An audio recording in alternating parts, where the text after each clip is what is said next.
नमस्कार। आज हम जो क्लास शुरू कर रहे हैं ज्योग्राफी की, वो है बीए थर्ड ईयर की इंडियन ज्योग्राफी, भारत का भूगोल है, उसका हमारा टॉपिक चल रहा था। इसी के साथ हम बीए बीएड के भी इंडियन ज्योग्राफी थी और एमए फाइनल के जो फर्स्ट पेपर था इंडियन ज्योग्राफी, तीनों की कॉमन क्लास चल रही थी।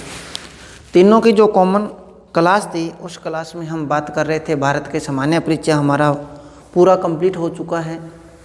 आज जो हम क्लास शुरू करने जा रहे हैं वो है भारत का भौतिक प्रदेश। देखिए, हमने भौगोलिक की बात कर ली थी और भौतिक की बात करनी थी, तो हम पहले सिर्फ बात करेंगे कि भौतिकी और भौगोलिक के अंदर क्या अंतर है। तो देखिए, दो शब्द हैं, एक है भौगोलिक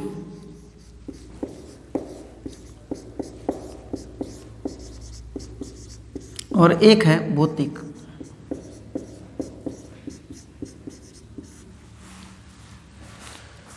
देखिए, आपसे कई बार ये पूछा जाता है कि भारत का भौगोलिक विवरण दीजिए और भारत का भौतिक विवरण दीजिए, तो बच्चा बड़ा कंफ्यूज हो जाता है कि भौगोलिक की जो सीमाएं हैं वो कैसे बांधें और भौतिकी की जो सीमाएं हैं वो कैसे बांधें।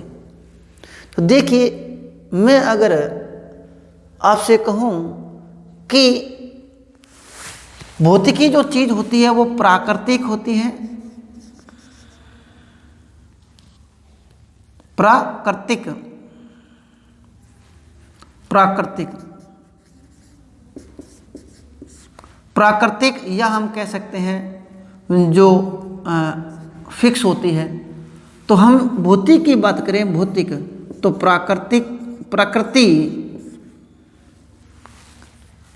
प्राकृतिक होती है और उसमें मानव का कोई प्रभाव या हस्तक्षेप नहीं होता। ठीक है, नेचुरल चीज होती है और उसका कोई मानवीय उस पर प्रभाव नहीं पड़ने वाली, वो विशाल भूभाग होते हैं, उसके बारे में अपने बात करेंगे। तो पहले भौगोलिक की बात करें, तो भौगोलिक में अगर बात करें भी किसी भी भूभाग की, चाहे एक छोटा भूभाग हो चाहे एक बड़ा भूभाग हो, उदाहरण के लिए हम एक देश को ले सकते हैं, एक महाद्वीप को ले सकते हैं, एक राज्य को ले सकते हैं, तो वो उसके आकार पे बात करता है। तो भौगोलिक के अंदर किसी भी भूभाग की लंबाई, चौड़ाई, क्षेत्रफल, अक्षांशीय विस्तार, देशांतरीय विस्तार, देखिए लंबाई, चौड़ाई, क्षेत्रफल, अक्षांशीय विस्तार और देशांतरीय विस्तार, प्लस में उसके पड़ोसी देश हो, राज्य हो, और उनकी सीमाएं, मुख्य जो भी रेखाएं हैं, मुख्य जिससे रेखाएं भी है, और उसकी जो हम बात कर सकते हैं तटीय और जलीय सीमा जो है, माने ये जो चीज़ होती है जो स्थायी नहीं होती और उसका मानवीय प्रभाव भी पड़ सकता है। तो ये भौगोलिक जो इकाई होती है वो एक अपने कह सकते हैं स्थायी नहीं होती। उसके ऊपर अगर मान लो किसी राजा ने आके या किसी देश ने आके आक्रमण करके हड़प लिया हो, तो उसका क्षेत्रफल, लंबाई और चौड़ाई, क्षेत्रफल पे प्रभाव पड़ेगा, उसका अक्षांशीय देशांतरीय विस्तार पे भी प्रभाव पड़ेगा, उसके पड़ोसी देशों के साथ सीमाएं और राज्यों के साथ सीमाएं घट भी सकती है, बढ़ भी सकती है, मुख्य अक्षांश रेखाएं भी चेंजिंग हो सकती है। तो भौगोलिक जो वो भूभाग होते हैं, वो प्रदेश होते हैं जिनके अंदर मूल हम कह सकते हैं मानवीय प्रभाव विद्यमान होता है। मानवीय प्रभाव माने उस पर मानवीय प्रभाव रहता है। तो ये कमी या बढ़ोतरी होती रहती है और वो इकाई कह सकते हैं परिवर्तनशील जो इकाई होती है वो होती है। तो भौतिक के अंदर हम धरातल के उन भूभागों की बात करते हैं। भौतिक के अंदर क्या करते हैं, धरातल के उन भूभाग, विशाल भूभागों की बात करते हैं जो प्राकृतिक बने हुए हैं। जैसे हम बात करते हैं हिमालय एक प्राकृतिक है, किसी मानव ने नहीं बनाया, ना ही उसका को मानव का प्रभाव है, ना ही मानव का उसके ऊपर हस्तक्षेप है। क्योंकि थोड़ा बहुत अपने कह सकते हैं, अगर नॉर्मल इकोनॉमिक वे में लें तो वो अलग बात है, लेकिन भौतिकी की बात करें तो भौतिक प्रदेशों की अगर बात करेंगे तो वो प्राकृतिक होंगे, बिल्कुल नेचुरल होंगे, बहुत बड़े भूभाग होंगे जिनको बनने में भी बहुत लंबा टाइम लगा है और उनको समाप्त होने में भी बहुत लंबा टाइम लगेगा। तो वे धरातल पे वे प्रदेश जो भौतिकी या अपने कह सकते हैं प्राकृतिक तत्वों के अंदर बंधे हुए हैं उन्हें अपने भौतिक प्रदेशों की बात करते हैं। तो हमने भौगोलिक की तो भारत के सामान्य परिचय में हमने पूरी बात कर ली और उसके बारे में अपने बात की थी। आज हम भारत के भौतिक प्रदेशों की बात कर रहे हैं। तो आपको हेडिंग लगानी है भारत के भौतिक प्रदेश। भारत के भौतिक प्रदेश।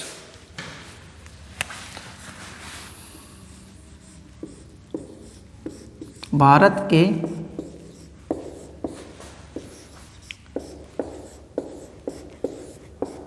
भौतिक प्रदेश।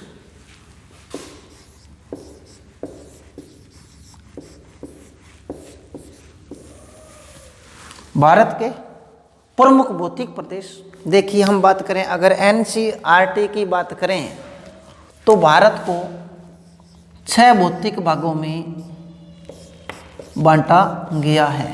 लेकिन अगर हम बात करें आईएएस आरएएस लेवल पे जो कंपटीशन एग्जाम में पूछा जाता है तो भारत को 4 भौतिक भागों में बांटा गया है।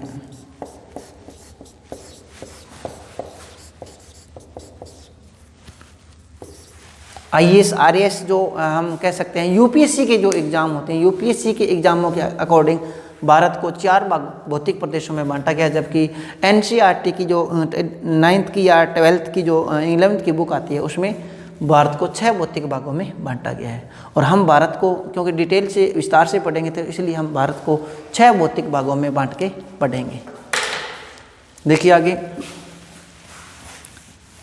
सबसे पहले हम भौतिक भागों की बात करते हैं।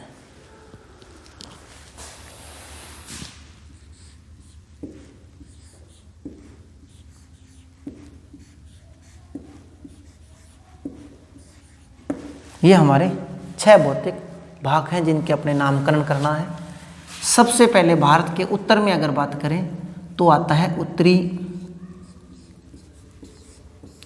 पर्वतीय प्रदेश, या उसको हम कह सकते हैं हिमालय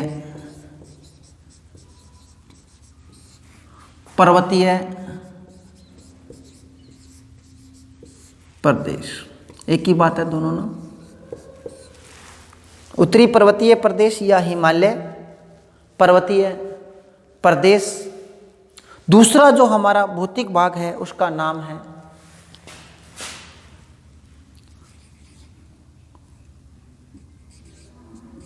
उत्तर का उपजाऊ मैदान।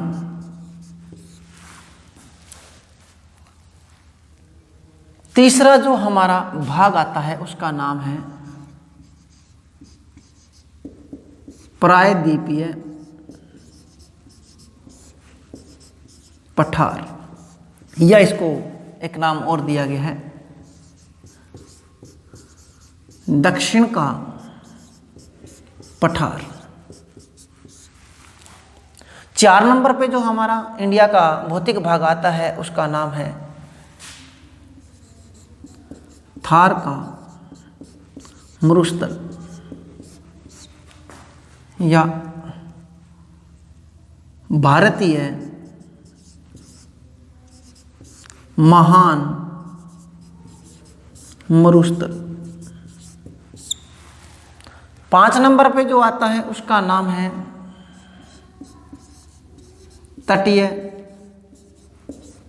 प्रदेश, और 6 नंबर पे जो आता है उसका नाम है द्वीप समूह। तो ये जो हमारे 6 भागों में भारत का भौतिक विभागों का वर्गीकरण किया गया है, ये भारत को 6 भौतिक भागों में बांटा है। और ये जो 6 नाम लिखे हैं मैंने, ये भारत के भौतिक भागों के नाम हैं। पहले सबसे ऊपर उत्तरी पर्वतीय प्रदेश या हिमालय। दूसरा जो है उसका नाम है उत्तर का उपजाऊ मैदान। तीसरा जो है प्रायद्वीपीय पठार या दक्षिण का पठार, फार का मरुस्थल चौथा आ गया, या भारतीय महान मरुस्थल आ गया, तटीय प्रदेश और द्वीप समूह है। अब देखिए मैं छोटा सा एक भारत का नक्शा बनाता हूं, उसके अंदर आपको बताता हूं।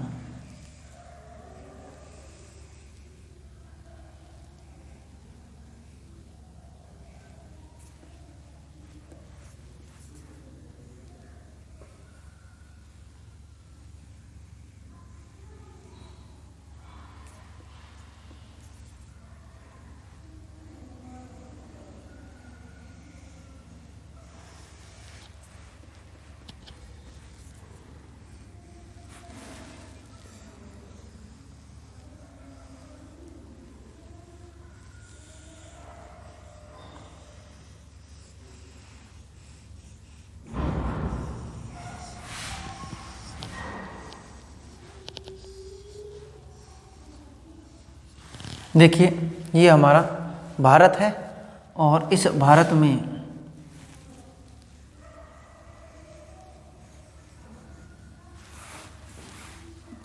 में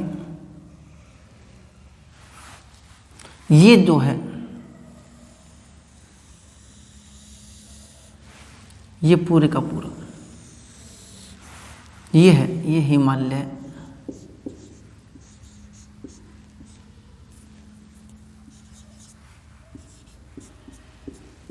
पर्वतीय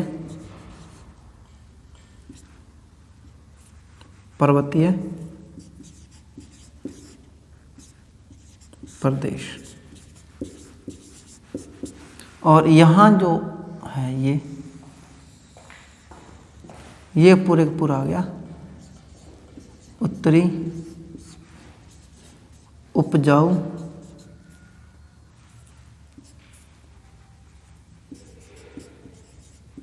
मैदान,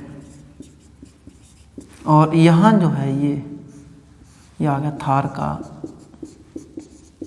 मरुस्थल, और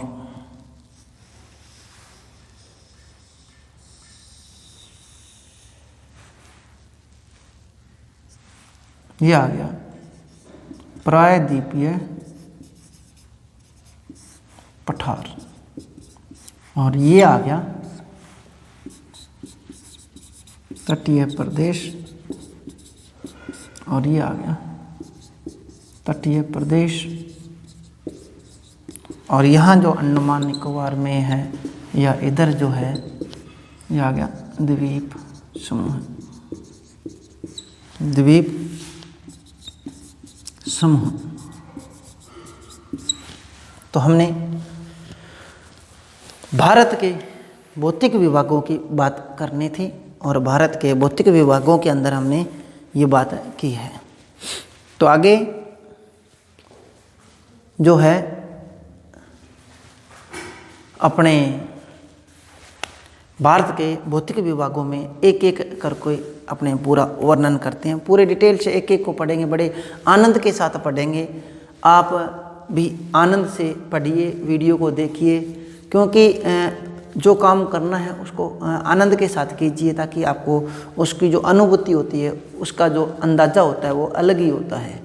तो हम जो बात कर रहे हैं भारत के भौतिक प्रदेश में, तो सबसे पहले शुरू करते हैं भारत का भौतिक प्रदेश का पहला जो पार्ट है उसके बारे में अपने बात करते हैं। इससे पहले आपको बता दें कि भारत के जो धरातल है, भारत की जो मुख्य भूमि है, इस भूमि के ऊपर 11% भाग पर पर्वत जो है वो 11% भाग पर है, और पठार जो है वो 18% भाग पर है, ठीक है। और पहाड़ी जो है वो 28% भाग पर है। पहाड़ी जो है वो 28% भाग पर है, और समतल जो मैदान है वो आपका 43% भाग पर है। मैदान जो है आपका वो 43% भाग पर है। तो सबसे बड़ा भूभाग कौन सा है, या सबसे ज़्यादा वो भाग कौन सा है, वो आपका मैदान है। मैदान भारत के 43% भाग पर। ये जो तटीय प्रदेश है, ये तटीय मैदान ही है एक तरीके के, अपने देखो अलग कर देते हैं एनसीईआरटी की बुक में, लेकिन आरएस आईएएस जो यूपीएससी के एग्जाम होते हैं, तटीय प्रदेशों को उत्तरी उपजाऊ मैदानों के अंदर ही रखे जाते हैं, क्योंकि उपजाऊ मैदान ही है तट जो है, और एक थार का मरुस्थल है वो भी उसके अंदर ही रखा जाता है। ठीक है, आगे तो मेरा कहना करते ये हो गया कि भारत की जो भूमि है, भारत का जो क्षेत्रफल है, इसके अंदर जो 11% भूभाग पर क्या पाए जाते हैं, पर्वत पाए जाते हैं, और 18% भाग पर क्या पाए जाते हैं, पठार पाए जाते हैं। पठार जो होते हैं पर्वतों से कम ऊंचे होते हैं, पर्वतों का जो अवशिष्ट जो रूप होता है, टूटे फूटे होते हैं, वो पहाड़ होते हैं, और पहाड़ी जो हैं वो 28% भाग पर पाए जाते हैं, और बाकी जो शेष बचता है वो 43% भाग पर क्या पाए जाते हैं, मैदान पाए जाते हैं। आगे हम बात करते हैं कि सबसे पहले एक एक को उठाते हैं और एक एक का बड़े डिटेल से उसका वर्गीकरण करते हैं। तो सबसे पहले अपने बात करते हैं हिमालय पर्वतीय प्रदेश। एक नंबर का जिक्र करने, हिमालय पर्वतीय प्रदेश। तो आज हम हिमालय पर्वतीय प्रदेश के बारे में बात करते हैं। देखिए, भारत के ये बिल्कुल उत्तर में स्थित है, तो इसका उत्तर में होने के कारण इसे उत्तरी पर्वतीय प्रदेश भी कहते हैं। उत्तर में होने के कारण इसे उत्तरी पर्वतीय प्रदेश भी कहा जाता है। अब हम बात करते हैं जो हमारा ये भारत है, जो हमारा ये भारत है, इस भारत के ये जो हिस्सा है, तो यहाँ क्या है, ये हिमालय पर्वत है। यहाँ क्या है, हिमालय पर्वत है। तो यहाँ जो हिमालय पर्वत है, इधर क्या आ गया, चीन आ गया। हिमालय पर्वत के उत्तर में कौन आ गया, चीन आ गया। तो देखिए, सबसे पहले बात करते हैं इसे हिमालय ही क्यों कहा जाता है। देखिए, हिमालय दो शब्दों से मिलकर बना है। हिमालय जो है वो दो शब्दों से मिलकर बना है, हिम प्लस आल्य। हिम माने बर्फ या आइस, और आल्य माने घर। तो हम कह सकते हैं बर्फ का घर। हिमालय का मेन अर्थ क्या होता है, बर्फ का घर। जैसे विद्या प्लस आल्य विद्या का घर, उसी प्रकार हिम प्लस आल्य हिम का घर। अब मेन बात आती है कि जो हिम है वो यहाँ पे होती है, वो किस कारण होती है। तो सबसे पहले आपको बता दूं मैं, अगर हिम इतनी होती तो चाइना पूरा जमा होता, पर ऐसा नहीं है। चाइना में हिमालय के इस ऊपरी भाग में जितनी सर्दी है उतनी नहीं है। यहाँ जो हिमालय के अंदर बर्फ़ है, हिमालय के अंदर जो बर्फ़ है वो बर्फ़ है उच्चावच के कारण। किस कारण है, यहाँ जो बर्फ़ या जो हिम है वो है, मूल जो कारण क्या है बर्फ़ और हिम के बनने का, वो है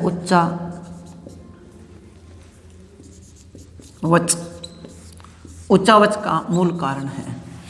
देखिए, हम नॉर्मल मान सकते हैं कि हिमालय की जो हाइट है वो 8000 किलोमीटर है, 8848 किलोमीटर, 8848 मीटर है, सॉरी, ये हिमालय की हाइट है।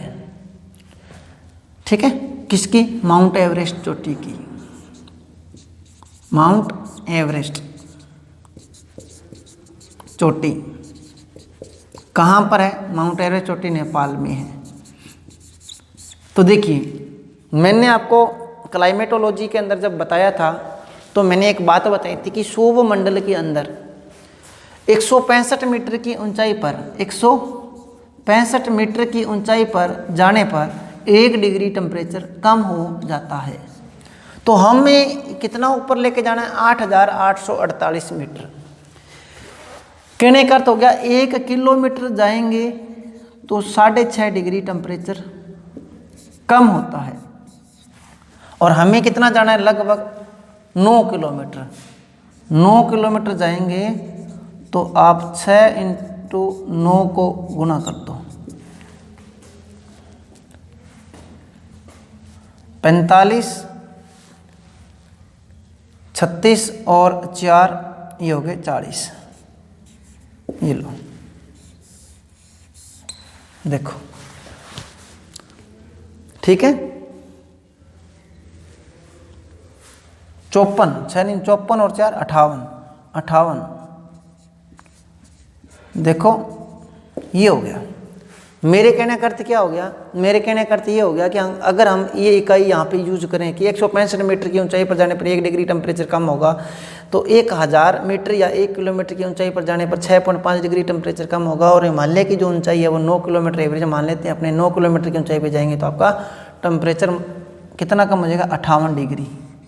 अब देखिए हमारा यहाँ जो टेम्परेचर होता है उसमें से आप माइनस करके देखिए ये, तो हमेशा हमें हिमालय के ऊपर क्या होती है? बर्फ़ जमी रहती है, क्योंकि वहाँ जो उच्चावच के कारण हमेशा उस भाग के अंदर क्या होता है? टेम्परेचर जो होता है वो 0 लेवल से कम होता है। 0 लेवल से कम होता है, इसलिए वहाँ पे जो हिमाक बिंदु से नीचे रहता है, इसलिए वो हमेशा बर्फ़ जमी रहती है। तो ये बात होगी। अब अपने आगे बात करते हैं।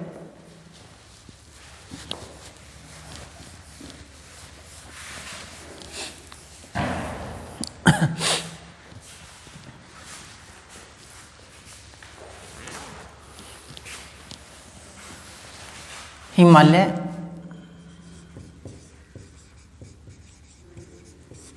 का निर्माण, हिमालय का निर्माण। देखिए हिमालय का जो निर्माण हुआ है वो कोबर एक वैज्ञानिक था, कोबर ने भूसन्नति से माना है। और इसका जो मूल रीजन है भूसन्नति में बनने का कारण तैतीस सागर।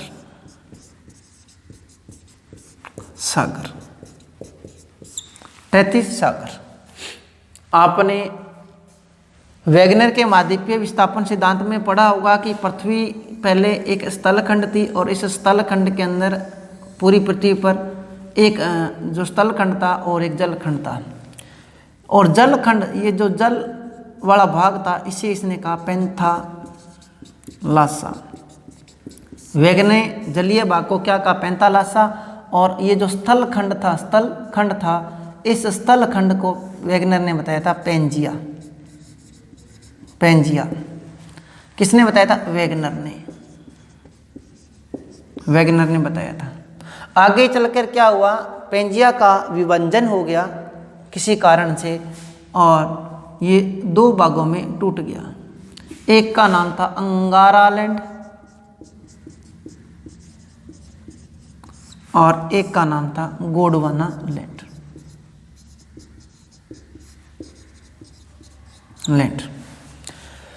अंगारा लैंड और गोंडवाना लैंड विभाजन होने पर इसके 2 भागों में टूट गया। और इसके मध्य में क्या था? एक तैतीस सागर था। और अंगारा लैंड और गोंडवाना लैंड इस स्थलखंड पे जितनी भी नदियां थी वो अपना जल जो है किसके अंदर डालती थी? तैतीस सागर के अंदर डालती थी। जब तैतीस सागर में अपना जल डालती थी तो उसके साथ अवसाद भी जमा होते गए तैतीस सागर में। धीरे धीरे एक भूसन्नति का निर्माण हो गया और भूसन्नति का निर्माण होने में उसमें दबाव और ताप बढ़ा। और दबाव और ताप बढ़ने पर क्या हुआ? इस भूसन्नति तैतीस सागर की जो भूसन्नति थी उसमें क्या बना? हिमालय का निर्माण हो गया। हिमालय का क्या हो गया? निर्माण हो गया। क्योंकि देखिए अगर ये भाग है और ये भाग है, इसके ये यहाँ पे अपने कोई मलबा जमता रहता है, तो ये जो मलबे वाली भाग है ये भूसन्नति होगी, और इसमें एक इधर से अगर प्रदेशों से क्या पड़ेगा, दबाव पड़ेगा, तो इसका जो मिड वाला भाग हुआ वो ऊपर फोल्ड करके ऊपर उठ जाता है। तो जहाँ पे भूसन्नतियाँ हुई है वहाँ पे वलित पर्वतों का निर्माण हुआ है। और जो हिमालय है ये एक उदाहरण है वलित पर्वत का, वलित पर्वत का उदाहरण है, वलित पर्वत का हिमालय उदाहरण है। और वर्तमान में इसे नवीन पर्वत भी कहा जाता है। क्या कहा जाता है? नवीन पर्वत। आगे हम बात करते हैं हिमालय पर्वत की कि इसे नवीन पर्वत भी कहा जाता है। आगे हमने इसके वर्गीकरण को तो देख लिया, आगे देखिए हम बात करते हैं हिमालय की जो मूल बात करें, उत्तर पश्चिम से उत्तर पूर्व की ओर इसकी जो आकृति है वो धनुषाकार या चापाकार है, और इसकी जो लंबाई है वो 2400 किलोमीटर है, और इसकी जो चौड़ाई है वो है 160 से 400 किलोमीटर। अलग अलग किताबों में अलग अलग है, लेकिन इसकी जो एवरेज मानी जाती है वो 160 से 400 किलोमीटर तक मानी जाती है।